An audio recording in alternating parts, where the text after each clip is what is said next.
So I met J.K. Rowling. That's a thing that happened. As I'm sure you know, the author of Harry Potter came out with a brand new novel for adults this year called The Casual Vacancy, and as part of the promotion she was doing a series of speaking engagements and signings in London and in New York, and I got to go to the event in New York. Tickets for the event were pretty hard to get, but luckily all of my friends are nerds and I was able to get one. And I'm not going to bore you by summarizing everything she said at the event, but suffice it to say, she was thoughtful and eloquent and brilliant and just hilarious. So let's hop in the TARDIS and go back to that night to see what it was like.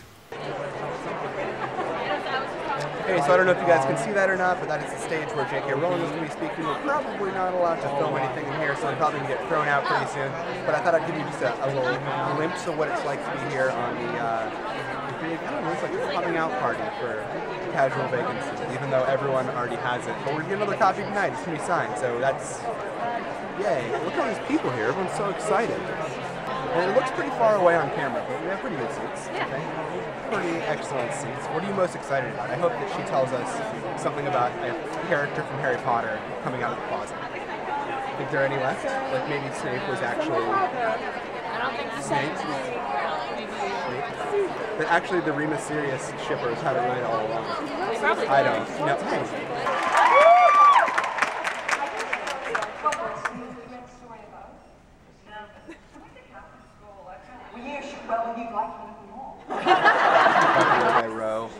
To go get their book signed and meet J.K. Rowling, and Sammy has been freaking out about what she's going to say to her. What are you going to say to J.K. Rowling? Zero clue?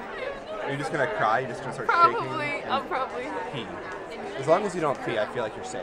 I'd say thank you, or I might just high five her. If I can get a high five, that's my goal. I'm going to kind of just speak off the cuff. Hopefully something will come to mind that is not stupid, that I don't look back on and say, wow, Alex, you're a freaking moron. But I guess I'll let you know in about, I don't know, like 5 seconds for you guys. Everyone all lined up. Oh, she's over there. There she is. Look at that. I'm probably not supposed to do this, but here I am. There she is, signing. This is really neat. There she is. Oh, and there's Sam Friedman and Cade. Oh, I'm going to film this so they can see it.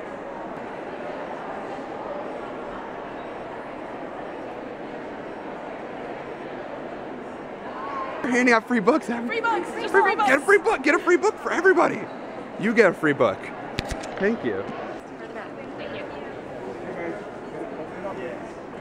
So there was a part of me, an inside part of me, that was kind of freaking out about getting the chance to meet one of the most renowned authors in the history of writing, but there was another part, an outside part, where I felt very calm, and I felt very comfortable in that situation. After all, I was surrounded by Harry Potter nerds. At the actual moment when I got to meet her and talk to her, I felt absolutely relaxed, as if I'd known her for years. That is what I want to talk about in this video, because every time I've told someone that I got the chance to meet J.K. Rowling, their first question is, oh my god, what was that like? And I sort of don't know what to tell them, because it was wonderful and amazing and normal and relaxed and insane all at the same time. So my experience that night, while it is something I will never forget, is sort of not what I focus upon from that night. I focus on her.